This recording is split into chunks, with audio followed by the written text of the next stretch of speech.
Very good morning students. Next question CBSE board 25 set 5513 और ऐसा ही similar question 23 और 24 में भी पूछा हुआ था। मतलब आपको याद होगा यहाँ पे 0.8 मिली टेस्ला था जो मैंने सॉल्व किया था, वो भी ऑब्जेक्टिव में ही दिया हुआ था।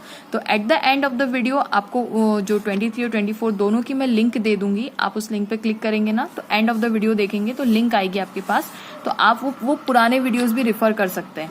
तो ये मेरी प्लेलिस्ट के ही क्वेश्चंस है, ठीक है, तो आप देखिएगा। चलिए फिलहाल हम ये वाला सॉल्व करते हैं। अब 1 सेंटीमीटर सेगमेंट, और आपने देखा होगा जिन बच्चों ने मेरी प्लेलिस्ट सॉल्व की होगी तो उन्होंने देखा होगा कि ऐसे वाले क्वेश्चंस मैंने काफी करवाए, मतलब इस फॉर्मूला पे बेस तो मैंने काफी क्वेश्चंस करवाए थे।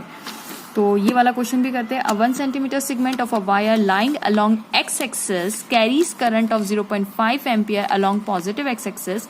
अ magnetic field of this much is switched on in this region. The force acting on the segment is what. ठीक है, तो चलिए सॉल्व करते हैं अब यहाँ पे। सो ये मैंने डायग्राम बना दिया आपके लिए। अब हमें पता है अब 1 centimetre segment of a wire lying along positive X axis. ठीक है, कहाँ लाई कर रहा है? पॉजिटिव एक्स एक्सिस में लाई कर रहा है, मतलब ये 1 centimetre segment of the wire. ठीक है, तो इसकी लेंथ कितनी है? यहां से यहां तक मैं मान लेती हूँ दिस इज 1 सेंटीमीटर, है ना। यहां से लेके यहां तक कितना है? ये पॉइंट दिस से ये पॉइंट दिस, यानी यहां से लेके यहां तक, है ना। This is 1 centimetre length. और अगर हम इसको कन्वर्ट करें तो 10⁻⁻2 मीटर हो जाएगा, correct. Lying along the positive X axis magnetic field this much. अब मैग्नेटिक फील्ड स्टूडेंट जे और के में है, तो आप समझिए कि अगर ये मेरी एक्स एक्सिस है तो ये जे है, ये के है ना। तो जे और के में मैग्नेटिक फील्ड है, मतलब मैग्नेटिक फील्ड इस वाले प्लेन के अंदर है, ऐसे, है ना। ये x, ये y और ये z ऐसा आएगा, है ना, आपकी तरफ आएगा। ये देखिए z आपकी तरफ आ रहा है ना, बाहर की तरफ। तो j के प्लेन का मतलब क्या है? यानी ये वाला प्लेन, यानी ये वाला प्लेन, यानी मैग्नेटिक फील्ड इस जगह पे लगाई गई, ऐसे लगाई गई, है ना। मेरा हाथ दिख रहा है आपको, ये प्लेन है j के का, है ना। j और k ऐसा, j और k ऐसा। अब इसको मिला के अगर आप देखेंगे तो ऐसे करके मिलाएंगे ना, पेन थोड़ा स्लिप हो गया, ऐसे करके आप मिलाएंगे तो ये क्या बन जाएगा? आपका एक प्लेन बन जाएगा। ये देखिए ऐसा, ये यहाँ पे, है ना, ऐसा ऐसा ऐसा नीचे, ऐसा वाला प्लेन बन जाएगा आपका। तो जे के प्लेन में मैग्नेटिक फील्ड है। अगर हम इसको स्विच ऑन करते हैं तो बताइए force on this segment of the wire कितना होगा? Okay fine. तो हमें पता है फोर्स, अगर हमें करंट कैरिंग वायर दिया हुआ है, हाँ दिया हुआ है, क्योंकि wire lying along X axis carries a current of 0.5 ampere. मतलब इसमें जो करंट बह रहा है वो कितना बह रहा है? 0.5 एम्पियर का करंट फ्लो कर रहा है। ठीक है, अब अगर करंट कैरिंग वायर है, उसके पास लेंथ है और वो मैग्नेटिक फील्ड में रखा हुआ है, तो उस पर जो फोर्स का फॉर्मूला होता है वो क्या होता है? I = L × B। ठीक है, अब देखिए आपका लेंथ वेक्टर इधर है, मैग्नेटिक फील्ड कहाँ पे? आप इसके परपेंडिकुलर है ना, मैग्नेटिक फील्ड इस जगह पे। ये देखिए प्लेन इसमें और ये वायर तो एक्स एक्सिस में, यानी इन दोनों के बीच में एंगल कितना बना?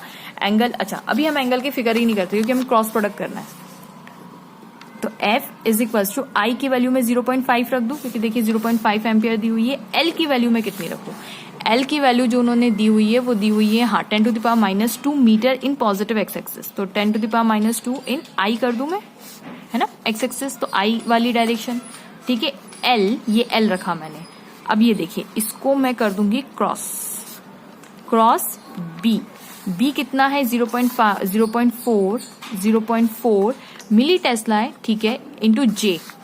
तो J में प्लस 0.6 मिली टेस्ला इन K, 0.6 मिली टेस्ला इन K। तो ये यहाँ पे रख देती हूं मैं मिली टेस्ला। ठीक है, क्योंकि ये तो मैंने कन्वर्ट कर लिया है ना। ओके, तो देखिए यहाँ पे 0.5 है तो करंट की वैल्यू है। अब ये मुझे बताइए I × J कितना होगा? हम, अच्छा मैं आपको यहाँ पे सर्कल बता देती हूँ। ये मेरा I, ये मेरा J और ये मेरा K, है ना। जो भी मेरा एरो फॉलो करेगा दैट विल बी पॉजिटिव। तो अब मुझे बताइए I × J अगर मैं करूँ तो I × J आंसर कितना आएगा? K। क्या एरो फॉलो हो रहा है? हाँ, तो पॉजिटिव K। तो आंसर कितना आ जाएगा? अच्छा मैं एक चीज यहाँ पे और करती हूँ ताकि कंफ्यूजन ना हो।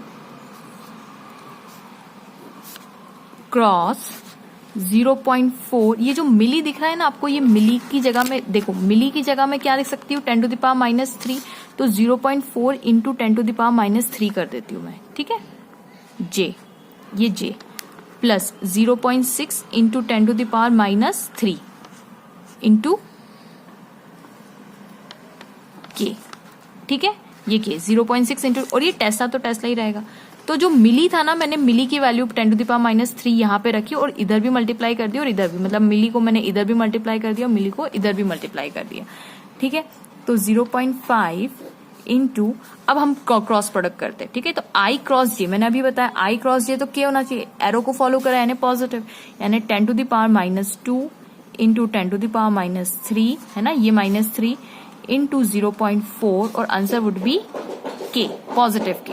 ठीक है, अब आई क्रॉस के, ये देखिए आई क्रॉस जे तो कर लिया मैंने, अब यहाँ पे क्या है के है, तो आई क्रॉस के। अब देखिए आप आई क्रॉस के, तो हमें ऐसे जाना पड़ रहा है, आई क्रॉस के लिए ऐसे जाना पड़ रहा है, आई क्रॉस के, तो आंसर वुड बी जे, लेकिन इन दिस डायरेक्शन। तो मेरे एरो के अगेंस्ट फॉलो करा है तो नेगेटिव, इसीलिए आंसर कितना आ जाएगा, नेगेटिव। आंसर तो जे आएगा पर नेगेटिव का जे आ गया। ठीक है, आई क्रॉस के इज -j, तो हम यहाँ पे लिख देते हैं 10⁻² इंटू 10⁻³ देखिए 10⁻³ इंटू 0.6, करेक्ट बात है, और ये आंसर आ गया मेरा जे।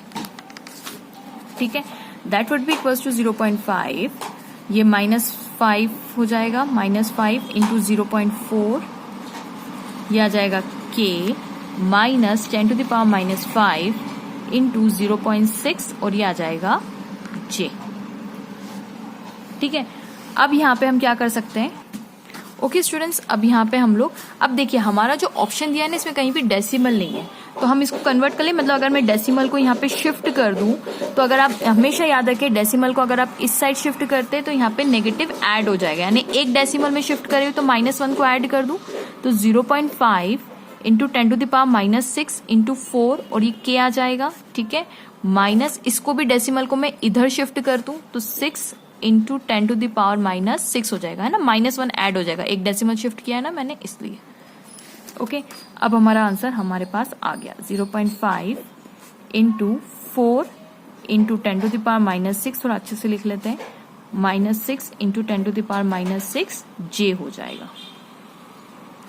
ठीक है, अब यहाँ पे इसको मल्टीप्लाई भी कर दीजिए, करेक्ट, क्योंकि 0.5 को भी तो मल्टीप्लाई करना है, यहाँ पे मल्टीप्लाई करेंगे तो 5 4 जा 20 हो जाएगा, है ना, तो एक बचेगा डेसिमल इंटू 10⁻6 के। यहाँ पे अगर मल्टीप्लाई करेंगे 0.5 का मल्टीप्लाई 6 में करेंगे तो 0.5 यानी 3 आ जाएगा, है ना, डेसिमल 1 0 हट जाएगा, इंटू 10⁻6 जे। अब यहाँ से 10⁻6 कॉमन निकाल लेते हैं, वैसे तो आंसर आ ही गया है लेकिन कोई बात नहीं, हम सिस्टमेटिक सॉल्व कर देते हैं। तो 2 देखिए 2k -3j इंटू 10⁻6, है ना, -6 को मैंने कॉमन निकाला है यहाँ पे। अच्छा, ये निकाल क्या रहे हैं हम लोग, फोर्स निकाल रहे हैं, ये निकाल क्या रहे हैं, फोर्स निकाले, तो फोर्स की यूनिट कितनी हो जाएगी, न्यूटन। सब कुछ स्टैंडर्ड में हम लोगों ने कन्वर्ट कर लिया था, है ना, तो इसका आंसर कितना आ जाएगा, अच्छा ये इसको मैं माइक्रो लिख सकती हूँ क्योंकि ऑप्शन में माइक्रो न्यूटन दिया हुआ है, तो हमारे पास आंसर कितना आ जाएगा 2k -3j micro Newton answer आ जाएगा 10⁻6 की जगह। देखते हैं कौन सा आंसर है, 2k, देखिए 2k, ये 2k -3j है ना, तो ऑप्शन बी सही लग रहा है, मतलब इसको और प्यार से लिख लेते हैं, तो -3j आगे कर देते हैं क्योंकि j पहले आता है, और +2k ऐसा कर देते हैं। ठीक है, तो हमारा ऑप्शन एग्जैक्ट मैच हो जाएगा, बस इसको आगे पीछे किया, कुछ नहीं किया, तो -3j +2k, तो ऑप्शन कौन सा सही है, ऑप्शन बी इज करेक्ट।